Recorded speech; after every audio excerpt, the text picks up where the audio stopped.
Hi everyone, कैसे हो आप लोग। होप आप सभी अच्छे होंगे। आज एक टॉपिक पढ़ाने जा रहे हैं बिजनेस मैनेजमेंट का, हीरो मॉडल। हीरो मॉडल से अब आप लोग को बिल्कुल ये नहीं समझना है कि बॉलीवुड वाले मैं किसी हीरो की बात कर रही हूँ या फिल्म इंडस्ट्री की हीरो की बात हो रही नहीं। हीरो मॉडल एक बिजनेस मैनेजमेंट में टॉपिक है जो आपको किसी ना किसी सब्जेक्ट में या सिलेबस में पढ़ने को मिल ही जाएगा। और ये आपका टॉपिक है जो MCOM, MBA, BBM, BBA सारे ही बैचलर्स को कहीं ना कहीं पढ़ना ही है। ठीक है। हीरो मॉडल में 4 शब्द हैं। H से है होप, E से है इफिशियंसी, R से है रेलियंस और O से है ऑप्टिज्म। अब ये चारों शब्दों को समझना बहुत ही आसान है और ये बहुत ही ज्यादा इजी टॉपिक है। हीरो मॉडल में 4 शब्दों का जिक्र किया है जिसमें बताया गया है कि किसी भी ऑर्गेनाइजेशन को चलाने के लिए हीरो मॉडल का होना जरूरी है। अब हीरो मॉडल का होना क्यों जरूरी है? क्योंकि हीरो मॉडल में 4 शब्द जो हैं उनका होना जरूरी है। फर्स्ट है H से होप।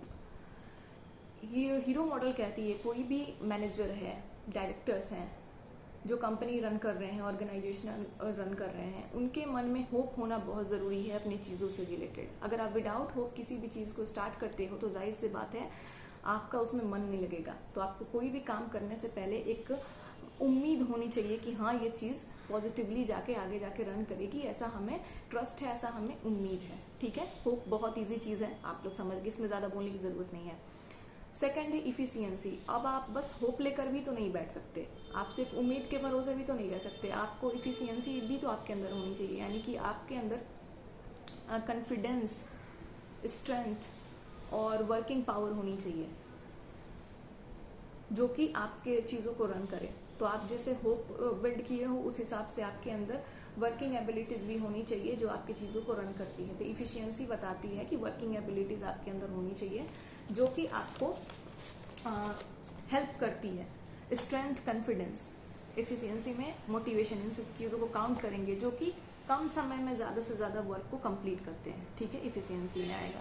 रेलियंस बताता है कि कोई भी बिजनेस ऑर्गेनाइजेशन का जो मैनेजर है या डायरेक्टर है, अगर वो अपने फेलियर से घबराता है तो वो बीच पॉइंट पे ही जाके रुक जाएगा और उसकी बिजनेस ठप हो जाएगी। जैसे कि बहुत सारे कंपनीज आते हैं, स्टार्टअप करते हैं और उनको जैसे कि ग्रोथ नहीं मिलती है तो वो बंद करके चले जाते हैं। लेकिन हीरो मॉडल में ये गेलियंस वर्ड बताती है कि अगर आप फेलियर से डरते हैं, एक बार 2 बार फेलियर से अगर आप डर गए और आप पॉजिटिव माइंडसेट के साथ नहीं है, बंद करके थप करके चले गए, तो भी आपकी ऑर्गेनाइजेशन और बिजनेस जो है रन नहीं कर पाएगी। यानी कि आपको फेलियर को संभालना है। यानी कि किसी भी चीज में अप डाउन चलते रहते हैं। इस माइंडसेट के साथ अगर आप आए हैं तो आप ग्रो करेंगे, नहीं तो अगर आप एक बार दिवालिया हुए तो भाग जाने के माइंडसेट से आए हैं तो रेलियंस वर्ड फिर आपके लिए यूज करने लायक नहीं है। ठीक है, होप आप लोग समझ गए। रेलियंस का मतलब ही है कि फेलियर को भी आप बहुत स्मूथली ले रहे हैं और आप अपने बिजनेस का अप डाउन का पार्ट समझ रहे हैं और उससे आप घबरा नहीं रहे हैं। फेलियर से कुछ सीखते हुए आप फिर से आगे बढ़ रहे हैं। ऑप्टिज्म का मतलब होता है प्रेजेंट के लिए भी आप अच्छा सोच रहे हैं और फ्यूचर के लिए भी आप अच्छा सोच रहे हैं। ऑप्टिज्म जो है वो वर्ड बताती है कि प्रेजेंट पे भी आपका फोकस बहुत पॉजिटिव है एंड फ्यूचर पे भी आपका फोकस बहुत पॉजिटिव है। यानी कि पास्ट की चीज़ों को ना सोचकर आप प्रेजेंट और फ्यूचर पे ध्यान दे रहे हैं। और किसी भी बिजनेस डायरेक्टर, मैनेजर्स अगर एग्जिस्ट करना चाहते हैं लंबे समय तक मार्केट में अपनी कंपनी या ऑर्गेनाइजेशन के साथ, तो उन्हें इन चारों पॉइंट्स का ख्याल रखना पड़ेगा। ओवरऑल उन्हें पॉजिटिव रहना पड़ेगा, क्योंकि कोई भी चीज़ अगर एग्जिस्टेंस में आना चाहती है तो उसके लाइफ में बहुत सारे उसके स्टेजेस में बहुत सारे उतार चढ़ाव आते हैं।